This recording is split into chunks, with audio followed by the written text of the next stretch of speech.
തിരുവനന്തപുരത്ത് ഇതിനേക്കാൾ വ്യൂ ഉള്ള 10 രൂപ എൻട്രി ടിക്കറ്റ് വരുന്ന വേറൊരു സ്ഥലമുണ്ടോ? ബ്രിട്ടീഷ് ഈസ്റ്റ് ഇന്ത്യ കമ്പനിയുടെ കേരളത്തിലെ ആദ്യത്തെ സുപ്രധാന താവളമായിരുന്നു അഞ്ചുതെങ്ങ്. ഡച്ച് കപ്പലുകളെ നിരീക്ഷിക്കുവാനും തങ്ങളുടെ കപ്പലുകൾക്ക് വഴികാട്ടാനും അവർ പണിതുയർത്തിയ ഈ ഗോപുരം ഇന്നും ആ പഴയ പോരാട്ടങ്ങളുടെയും വ്യാപാരത്തിന്റെയും സ്മാരകമായി തലയുയർത്തി നിൽക്കുന്നു. മുകളിൽ നിന്നും നോക്കുമ്പോൾ കാണുന്ന ആ പഴയ കോട്ടമതിലുകൾ നമ്മളോട് പറയുന്നത് വിപ്ലവത്തിന്റെ കഥകളാണ്. വിദേശാധിപത്യത്തിനെതിരെ ആറ്റിങ്ങൽ കലാപം പൊട്ടിപ്പുറപ്പെട്ട ഈ മണ്ണിൽ വെളിച്ചം വിതറുന്നതിനേക്കാൾ വലിയൊരു ദൗത്യം ഈ ലൈറ്റ് ഹൗസിനുണ്ടായിരുന്നു. അതൊരു അധികാരത്തിന്റെ അടയാളമായിരുന്നു. ഇന്ന് യുദ്ധങ്ങളില്ല, പീരങ്കിനാദങ്ങളില്ല. എങ്കിലും രാത്രികാലങ്ങളിൽ ഇതിന്റെ പ്രകാശവലയം കടലിലേക്ക് നീളുമ്പോൾ അത് വെറുമൊരു നാവിക സഹായിയല്ല, അത് അഞ്ചുതെങ്ങിന്റെ പോരാട്ട വീര്യത്തിന്റെയും അതിജീവനത്തിന്റെയും പ്രതീകമാണ്.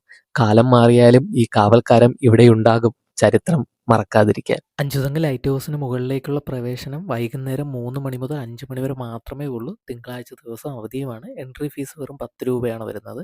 ഇതുപോലുള്ള യാത്രാവിശേഷങ്ങൾക്കായിട്ട് ഈ അക്കൗണ്ട് ഒന്ന് ഫോളോ